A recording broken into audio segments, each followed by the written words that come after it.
Hello दोस्तों, स्वागत है आपका द मैक क्लास में। मैं मंसूर सैनी आपके सामने फिर लेकर आ रहा हूँ प्रतिशत के कुछ महत्वपूर्ण क्वेश्चन जो आपके आने वाली परीक्षा में बहुत ही कारगर साबित होंगे। चलिए बढ़ते हैं अपने क्वेश्चन की ओर। आज का हमारा जो पहला क्वेश्चन है वो क्या है कि राम के व्यय तथा बचत में 5:3 का अनुपात है। यदि उसकी आय में 12% और व्यय में 15% की वृद्धि की जाए तो उसकी बचत में कितने परसेंट की वृद्धि होगी। आप सभी को पता होना चाहिए कि जो हमारी आय होती है कि बचत प्लस खर्च का क्या होती है, योग होती है। जो हमारी आय होती है वो क्या होती है, आपकी बचत प्लस खर्च क्या होती है, आपकी वो योग होगी। देखो आप, आय इक्वल क्या होता है आपका, बचत प्लस खर्च। यदि आप बचत में खर्च को जोड़ दोगे तो आपको क्या मिलेगा, आपको आय मिलेगी। यदि आपको आय में से खर्च माइनस कर दोगे, आय में से क्या कर दोगे आप, खर्च को माइनस कर दोगे, तो आपके पास क्या बचेगा, वो आपकी बचत होगी। ठीक है ना। चलिए बढ़ते हैं अपने क्वेश्चन की ओर। राम के व्यय तथा बचत में 5:3 का अनुपात है। जो राम का व्यय है यहाँ पे,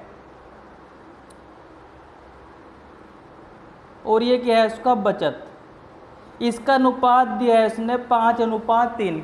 कितना अनुपात दिया है उसने, 5:3 का अनुपात दिया है। 5 अनुपात कितना दिया है, 3 का अनुपात। इसका मतलब है कि आपकी जो राम का व्यय है, व्यय का मतलब क्या होता है, खर्च। व्यय का मतलब क्या होता है, खर्च। राम का जो व्यय है कितना है आपका 5, और बचत कितनी है उसकी 3, तो उसकी आय कितनी होगी टोटल, उसकी आय हो जाएगी 8। उसकी आय कितनी हो जाएगी, 8 हो जाएगी।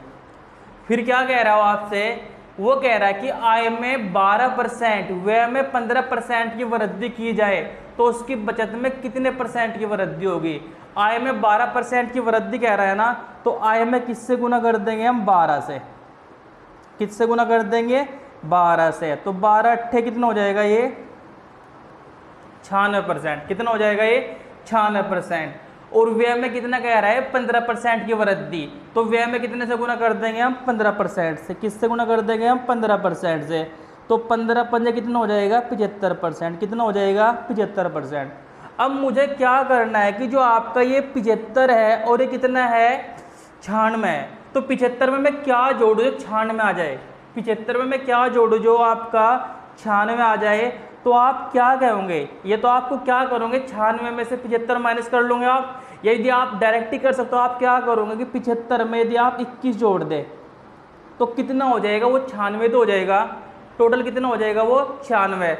तो ये 3 है और ये 21 है, तो कितने गुना हो रहा है, ये 7 गुना। कितने गुना हो रहा है, 7 गुना।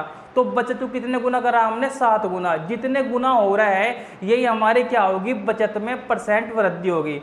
तो आपकी जो बचत में प्रतिशत वृद्धि होगी वो होगी 7%। यही हमारा आंसर होगा।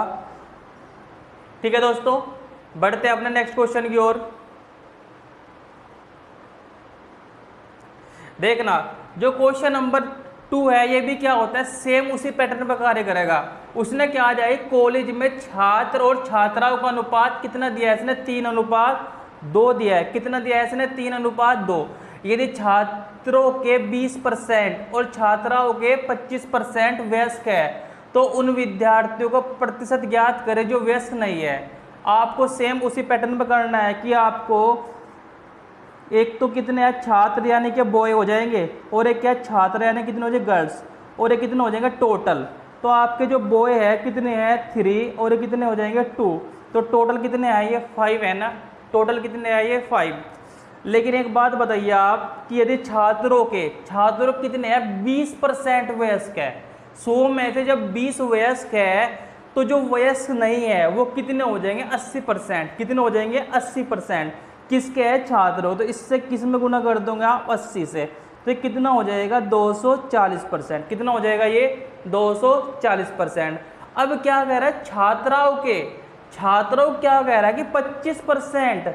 छात्राओं को उसने बोला कि 25% वयस्क है। तो जो वयस्क नहीं है छात्रा, वे कितनी हो जाएगी, 100 में से 25 जब माइनस कर दें कितना हो जाएगा, 75%। तो इसमें किससे गुना कर देंगे आप, 75 से गुना। तो ये कितना हो जाएगा, 75 दूनी 150%। कितना हो जाएगा ये, 150%। आपको क्या निकालना है, टोटल। आपको निकालना क्या है, टोटल निकालना है।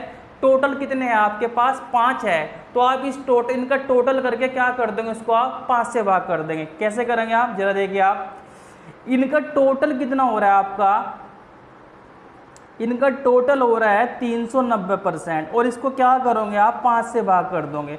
तो 5 से कितनी बचेगा, 5 सते 35, 5 अट्ठे 40। जो ये आपका 78% आया, ये क्या आया, टोटल निकल का आया। तो 78% क्या होंगे, इसमें व्यस्त नहीं है। ठीक है दोस्तों, बढ़ते हैं अपने नेक्स्ट क्वेश्चन की ओर। चलिए आप, किसी स्कूल के लड़कों की संख्या और लड़कियों की संख्या का अनुपात 4:1 है। 4:1 है। यदि लड़कों के 75% को, लड़कियों के 70% को छात्रवृत्ति मिलती है, तो उन विद्यार्थियों का प्रतिशत ज्ञात करें जिन्हें छात्रवृत्ति नहीं मिलती। आपको क्या निकालना है, उनका परसेंटेज निकालना जिन्हें छात्रवृत्ति नहीं मिलती। ये क्वेश्चन भी हमारा उसी कंसेप्ट पर आधारित है। देखिए आप, सबसे पहले क्या कहा इसने, स्कूल के लड़के और लड़कियों का अनुपात दिया है। जो आपके लड़के और लड़कियों का अनुपात है वो कितना है, 4:1। कितना दिया है इसने, 4:1। तो टोटल कितने हो जाएंगे, ये टोटल हो जाएंगे 4 और 1 5, क्योंकि 4 तो लड़के हैं और 1 लड़की है, तो टोटल कितने हो गए 5। अब देखना आप, लड़कों के 70% को कितनों को मिल रही है, 70% को क्या मिल रही, सॉरी 75% को क्या मिल रही है, इसमें छात्रवृत्ति मिल रही है। तो 25% क्या होंगे जिन्हें छात्रवृत्ति नहीं मिले, क्या होंगे जिन्हें छात्रवृत्ति नहीं मिले। तो लड़कों में कितने से गुना कर देंगे आप, 25 से। तो 25 चौका 100, ये कितने परसेंट हो जाएगा, 100। लड़कियों को कितना हो रहा है, 70% को छात्रवृत्ति मिलती है। कितने को मिलते हैं, 70% को। इसका क्या मतलब है, 30% को नहीं मिलेगी। तो किससे गुना कर दोगे आप इसमें, 30 से। तो कितना हो जाएगा, 30 ही कम 30%। टोटल कितना है, 5। लेकिन हमें क्या करना है, उन सभी विद्यार्थियों का प्रतिशत ज्ञात करना जिन्हें छात्रवृत्ति नहीं मिली। सभी का मतलब है टोटल निकालना ना।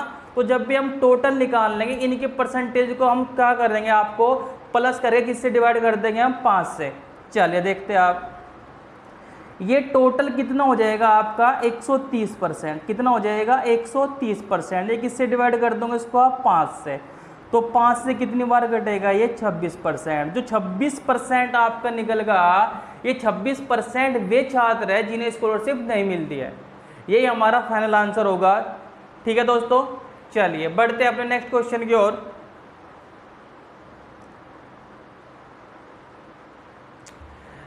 देखना आप, किसी कार्यालय में स्टाफ का 40% महिला है, 40% महिला है, 70% महिला स्टाफ और 50% पुरुष स्टाफ। ये क्या है, विवाहित है। तो कार्यालय में अविवाहित स्टाफ का प्रतिशत कितना है, ये भी हमारा सेम कंसेप्ट पर है। देखो इसमें आप क्या करेंगे, आप कार्यालय में जब स्टाफ का 40% महिला है, महिला कितनी है आपकी, ये 40%। तो पुरुष कितने होंगे वहाँ पे, 60%। कितने होंगे, 60%। तो यहाँ पे कितना आ जाएगा आपका अनुपात, जो आपका महिला है कितनी आ जाएगी, 2 और पुरुष कितने आ जाएंगे, 3। तो टोटल कितने हो जाएंगे, ये टोटल हो जाएंगे कितने आपके, ये 5। लेकिन उसने क्वेश्चन में क्या आ गया, 70% महिला, 70% महिला क्या हो रही है, स्टाफ और 50% पुरुष स्टाफ विवाहित है। जब 70% महिला स्टाफ विवाहित है, तो आपका 30% महिला क्या होगी इसमें, अविवाहित। तो किससे गुणा कर देंगे इसमें आप, 30 से। किससे गुणा कर देंगे आप, 30 से। और 50% जब विवाहित है, तो अविवाहित कितना हो जाएगा, 50। कितना हो जाएगा, 50। अब ये टोटल कितना हो जाएगा, 30 दूनी 60% प्लस 50 दिए 150%। और टोटल निकालना ना, हमें टोटल के लिए क्या करेंगे हम, 60 प्लस 150। तो टोटल कितना हो जाएगा, ये 210। कितना हो जाएगा, ये 210। इस 210 को क्या करोगे आप, 5 से डिवाइड कर दोगे।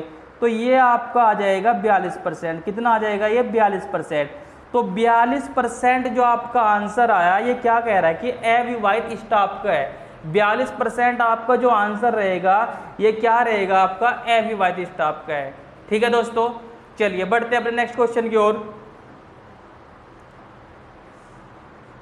देखना इसमें आप किसी परीक्षा में 500 लड़के और 300 लड़के हैं, कितने लड़के हैं, 500 लड़के और 300 लड़के हैं। यहाँ पे पहले आप क्या कर लोगे, इनकी संख्या दी हुई है, इससे क्या कर लूँगा, अनुपात निकाल लें। क्या निकाल लूँगा, अनुपात, बॉय और गर्ल्स का, दोनों में 2 जीरो कॉमन है, तो कितना आ जाएगा, 5:3। टोटल कितना हो रहा है, 8। टोटल कितना हो रहा है, 8 हो रहा है। अब मुझे एक बात बताओ आप कि यहाँ पे 70% लड़के, कितने परसेंट लड़के हैं भाई, 70% लड़के, और लड़के कितनी है, 70% ही उत्तीर्ण हुई है। ठीक है ना, यहाँ पे उत्तीर्ण कर लें दोस्तों, यहाँ पे हमारे टेक्निकल टीम ने सही से नहीं किया, ठीक है ना। चलिए अब आपको करना क्या है, देखना आप जब 70% और ये भी 70% क्या हो रहे हैं, उत्तीर्ण हो रहे हैं, तो अनुत्तीर्ण कितना हो रहा होगा, 30%। कितना हो रहे होंगे आपका अनुत्तीर्ण, 30%। तो आप 30 से इसमें गुना कर दीजिए और 30 से इसमें कर दीजिए, तो कितना हो जाएगा, 150, और ये कितना हो जाएगा, 90। कितना हो जाएगा, ये 90। तो टोटल कितना हो जाएगा, 240%। 240%। टोटल कितने हैं आपके पास, 8। तो उसको 240 को क्या करोगे आप, 8 से डिवाइड कर दोगे। किससे कर दोगे आप, 8 से डिवाइड। तो कितना आ जाएगा आपके पास, ये 30%। तो 30% विद्यार्थी ऐसे हैं जो अनुत्तीर्ण हुए हैं। 30% विद्यार्थी क्या है, ऐसे है जो अनुत्तीर्ण हुए हैं। ठीक है ना दोस्तों, आशा करता हूँ कि आपको हमारी जितनी भी क्लास की है अब तक हमने यूट्यूब पे में सभी आपको समझ आई होगी। ठीक है दोस्तों, मिलते हैं अपने नेक्स्ट क्लास में। हमारे चैनल को लाइक कीजिए, सब्सक्राइब कीजिए। धन्यवाद।